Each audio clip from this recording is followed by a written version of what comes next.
I'm a baby boomer. I was born just after the war. We've probably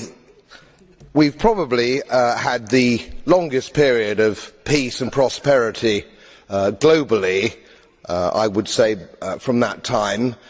I've put a little bit of modest money away so I can hand something down to my family when I pass on, largely because I've never spent more money than I've earned, and I've been prudent, and I've worked moderately hard. Now, it always seems to me as a complete surprise to politicians how countries get in debt. Let me explain, because I don't think you really understand it.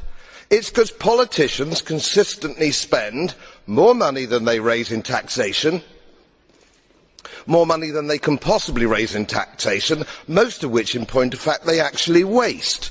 The reason we're talking about countries which are broke, and they are broke, is because they're ridiculous, ineffective, ignorant politicians consistently spend more money than they can raise, and then they borrow, and worse, they then print money because politicians and their central banks have a machine which prints money.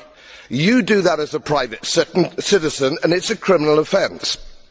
You would go to prison for doing that, and politicians and their central banks do it all the time.